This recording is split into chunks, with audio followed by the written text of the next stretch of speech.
Hi friends, welcome to संध्या कुट्टी channel. நான் உங்கள் வரலட்சுமி। இன்னைக்கு நம்ம சேனல் மூலமா ஒரு சூப்பரான மாங்காய் ஊறுகாய் தான் எப்படி செய்யுதுன்னு நம்ம பார்க்கலாம்। இதுக்கு முன்னாடி நம்ம சேனல்ல ஏற்கனவே நம்ம மாங்காய் ஊறுகாய் எப்படி செய்யுதுன்னு சொல்லிட்டு நம்ம அப்லோட் பண்ணியிருக்கோம்। உங்களுக்கு அது ரொம்பவே யூஸ்ஃபுல்லா இருக்கும்। சட்டுன்னு ஈஸியா செஞ்சிடலாம், அதிக நாட்கள் கெட்டு போகாம இருக்கும்। இது வேற மெத்தட்ல எப்படி செய்யுதுன்னு நம்ம பார்க்கலாம்। இப்போ அதுக்கு நான் கிளிமூக்கு மாங்காய் எடுத்து வச்சிருக்கேங்க।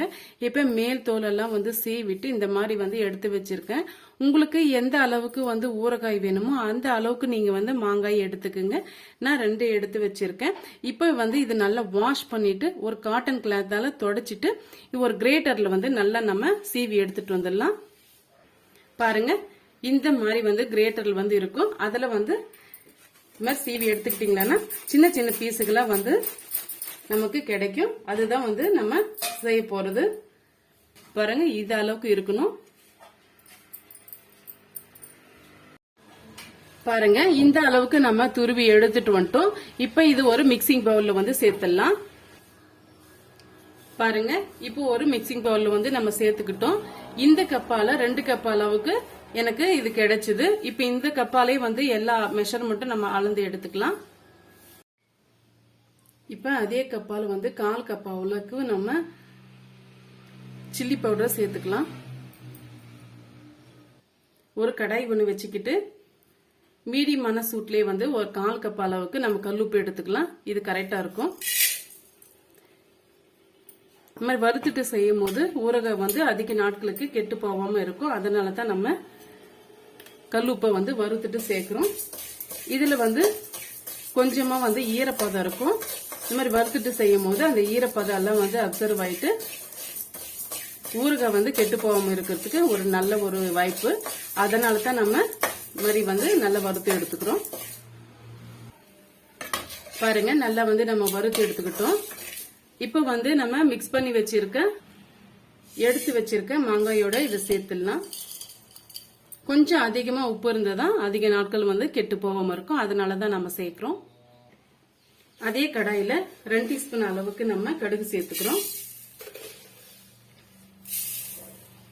இது கூட 1 டீஸ்பூன் அளவுக்கு நம்ம வெந்தயம் சேர்த்துக்கலாம்। அதிகமா நம்ம சேர்த்தோம்னா கசப்பு தன்மை வந்துடும்। சேர்த்துட்டு இதையும் நல்லா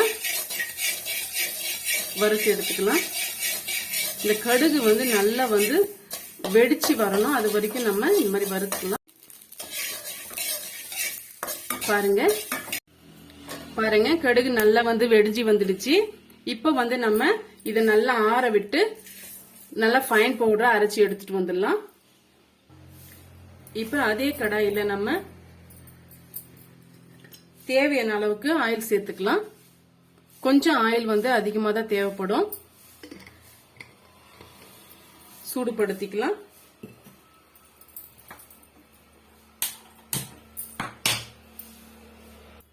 பாருங்க, ஆயில் நல்லா சூடாயிடுச்சு। இப்ப மீடியமான ஃப்ளேம்ல வச்சுட்டு நம்ம கடுகு சேர்த்துக்கலாம்। நான் 1/2 டீஸ்பூன் அளவுக்கு கடுகு சேர்த்துக்கிறேன்। கடுகு நல்லா பொரிஞ்சு வரட்டும்। பாருங்க, நல்லா பொரிஞ்சு வருது।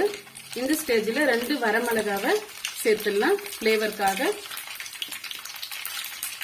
இப்போ ஒரு 10 வெள்ளை பூண்டு நான் நசுக்கி வச்சிருக்கேங்க, அதையும் சேர்த்துடலாம்।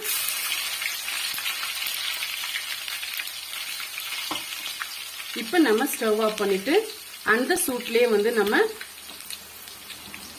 கருவேப்பிலையும் சேர்த்துக்கலாம்। கொஞ்சமா பெருங்காயத்தூள் சேர்த்துக்கலாம்।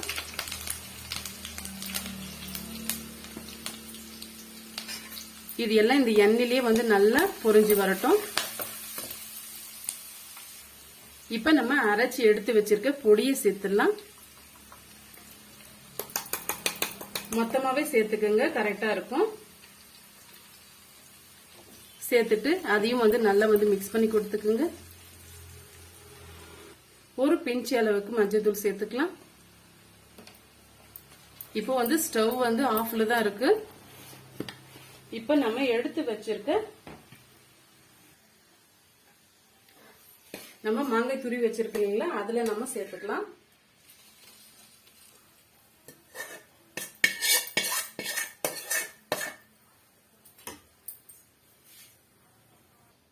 இப்போ வந்து ஒரு ஸ்பூன் வச்சுட்டு நல்லா வந்து மிக்ஸ் பண்ணி கொடுத்துக்கலாம்.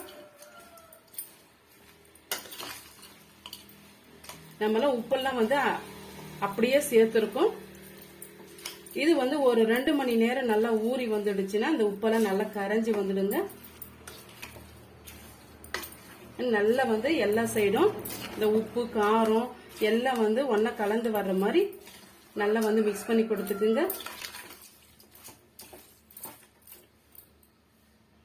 பாருங்க, இத வந்து மிக்ஸ் பண்ணும் போதே நாக்குல வந்து எச்சில் ஊறுதுங்க. அவ்வளவும் வந்து ரொம்ப கமகமன்னு வாசத்தோட இருக்கு ஊறுகாய். இது நல்லா வந்து ஊறி வரட்டும், சீக்கிரமா கெட்டு போகாம இருக்கும். நான் சொன்ன மெத்தடோட நீங்க செய்து பாருங்க. நீங்க வந்து ஒரு 1 hour வந்து வெயில வச்சு அதை வந்து சூடுபடுத்திக்கிட்டீங்களா கூட சீக்கிரம் கெட்டு போகாம இருக்கும். பாருங்க, பார்க்கும்போது எவ்வளவு கலர்ஃபுல்லா இருக்குன்னு சொல்லிட்டு டேஸ்டும் அதே லெவல்ல தான் இருக்கும். இந்த வீடியோ வந்து உங்களுக்கு பிடிச்சிருந்தா மறக்காம சந்திக்குட்டி சேனலுக்கு சப்ஸ்கிரைப் பண்ணுங்க, லைக் பண்ணுங்க, கமெண்ட் பண்ணுங்க, ஃப்ரெண்ட்ஸ் அண்ட் ஃபேமிலியோட ஷேர் பண்ணுங்க. மறக்காம பெல் ஐக்கான கிளிக் பண்ணி விடுங்க. அப்பதான் நான் போடுற வீடியோ வந்து நோட்டிபிகேஷனா கிடைக்கும். தேங்க்யூ ஃபார் வாட்சிங். Thank you my friends.